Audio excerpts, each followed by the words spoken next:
So we're not going to go for 5 1,200 calorie cookies and then finishing the day off with 1 or 2 tubs of Ben & Jerry's before bed.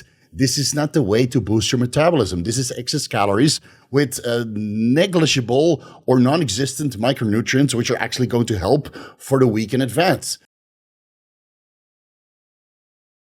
Vigorous Steve here. All right, so in this video, I want to focus on the nutritional parts of the lifestyle. As always, I don't really expect any views or likes, even though the previous lifestyle video did get a lot of views and likes. So maybe there's a little bit of hope for myself in this video series after all. Hopefully some of you will get it and get your lazy butts away from Uber Eats and actually start meal prepping your own goddamn food again, like everybody did back in the golden age of bodybuilding. But why meal prep your own food, you might ask? Why not use a meal prep company or food delivery service instead, you might ask? And it's actually very simple. People cut corners. It's a business after all. And in many cases, the protein portions are not measured correctly. We're after the protein, right? And the carbohydrates and the fat portions might not be measured correctly also. And especially with meal prep companies, the food is generally a couple days old and has to undergo transport where temperature fluctuations might give you food poisoning as the bacteria slowly start to grow within the food you just ordered. And with food delivery service prepared fresh on the day of consumption, hopefully right after it arrives, excess calories containing a boatload of sugary condiments, a boatload of extra sodium, or even worse, a boatload of monosodium glutamate, MSG. You can't really control the variables. There's a lot of hidden calories and excess fat. And now the turnover time of these meals is increased because you're eating way more than expected. And this is also the reason why you're not getting lean. So why not make your own food instead so you can control all of the variables? I mean, the food that you order will never be as sanitary. Be prepared with love and attention. No overcooked chicken, no undercooked chicken with complementary salmonella.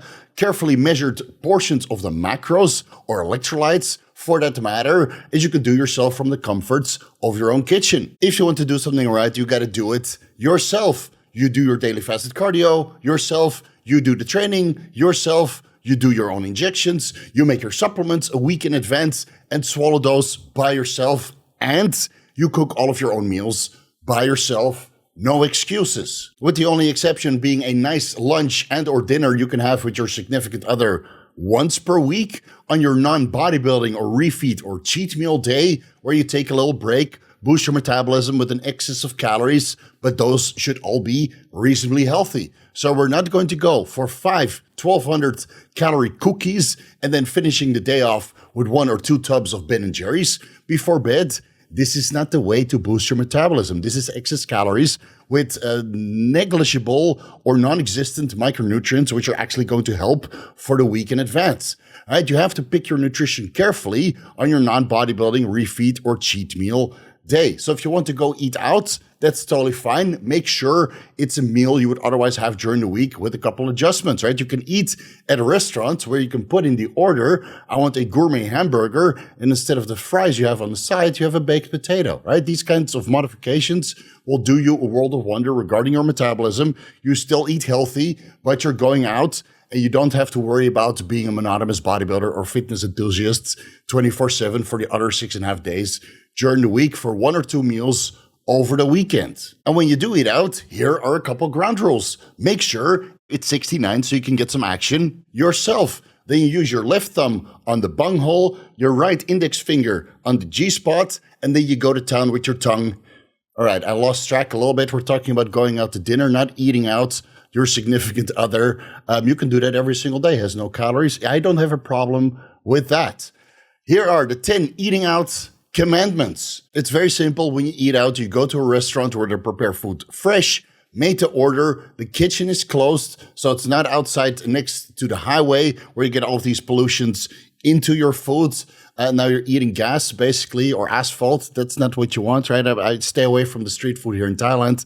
I only eat in restaurants with a closed kitchen that is away from the bathroom. I mean, simple sanitation rules sound so very important and normal to us, but you'd be surprised over here in Asia or other parts of the world where the kitchen is literally next to the toilet, and that's not very nice to eat at, I would say. Only eat at a restaurant where the meals are comprised of a cooked, lean protein source, starchy carbohydrate source with vegetables on the side. Yeah, so many limitations, right? So, to give you guys some insights on which cuisines fall under these restrictions: Greek, Lebanese, Arabic, Japanese, Korean, Vietnamese, Thai, Italian, French, Spanish, gourmet hamburgers. Yes, with a baked potato on the side. Maybe Indian, Mexican, or American, depending on the meal choices and how it's prepared. Because Indian, Mexican, and American can get pretty greasy depending on what you order. So please, I would stick with Greek, Lebanese, or Arabic, Japanese, Korean, or Vietnamese, and maybe Thai. Italian already has a lot less protein. And then Spanish, well, it kind of depends on which dishes you go for. So make the right choice when you eat at one of these restaurants that are themed to a particular cuisine of a part of the world. You can get very good protein sources at a Greek, Lebanese, or Arabic restaurants.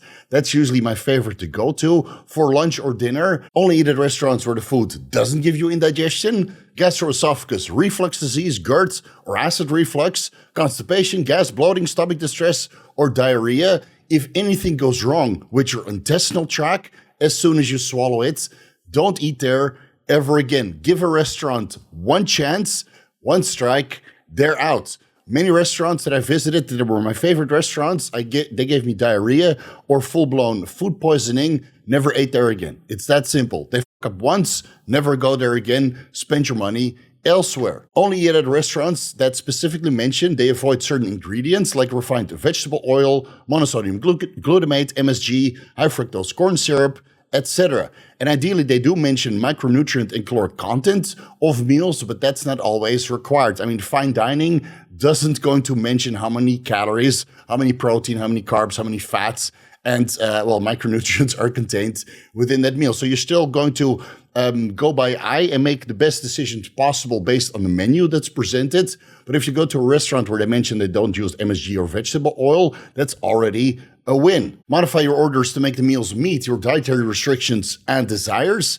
Eat your protein sources first, your vegetables second, your carbohydrates and fatty side dishes third, and dessert last. That's not desserts with an S at the end, so not multiple desserts. One dessert is okay once per week. Last. So at least you get your protein and vegetables in first. And then if there's space, which in many cases for all of us, there's still plenty of space left for carbohydrates and fatty side dishes. But then maybe you feel so full that you don't want dessert. Maybe you want dessert a little bit later after you walk, maybe for 30 minutes after this meal to help with digestion, help with insulin sensitivity and nutrient partitioning. Only eat food you really wanted to during the weekdays, eating exclusively home-cooked meals. So you might have to prepare where you want to have lunch and or dinner on Saturday or Sunday. Do a little bit of research, which restaurant you really want to eat at, so you don't follow into the trap of the seafood diet. That's the last thing you want. You don't want to walk around through the shopping mall and then see all the food you didn't even think about, all these cookies and ice cream and whatever else screaming at you. This is not what you planned for. This is not part of a healthy lifestyle. Even though I do accept one dessert per week, that can be a donut, can be a cookie, can be a cup of ice cream, whatever you want. But plan ahead, go to a restaurant you really want to eat at, so you have something to look forward to throughout the week when you're eating home-cooked meals, which are reasonably basic and somewhat simple, so you don't want to overeat on home-cooked foods that you're preparing yourself. We'll get into that a little bit later on. Limit eating out to 1 to 2 meals weekly, so there can be lunch and dinner on Sunday, for example. That's what I do, and that's it. 1 dessert per week, no more. Limit alcohol consumption to birthdays, holidays, or special events only, and don't go cheap. Cheap food and drinks means low-quality food and low-quality drinks. And as a bonus, learn how to cook meals similar to meals otherwise eaten at restaurants to have full control over the ingredients. This way, you get something very representative you would have at a restaurant, but you make it yourself with the best ingredients, the best sanitation, the best love and attention you can give that meal, so now you know that it's going to digest the best way possible. You don't have any issues, and now you know that you're meeting your macros regarding your protein, carbohydrates, and healthy fats. And to bring it back to the last few points, I already made a dedicated video about how I manage my debaucheries. Long story short, if I know I'm going to be eating out a lot of foods with some heavy drinking and perhaps some cigars on the side, I go for the best options, which means it's going to be expensive. I'm going to have the best meal, the best alcohol, and the best cigars. So I'm limiting my calories, right? I can't eat too much because it's pricey. I can't drink too much because it's pricey. And I limit myself to 1 cigar, not 3, having a full-blown nicotine buzz, not being able to sleep at the end of the day.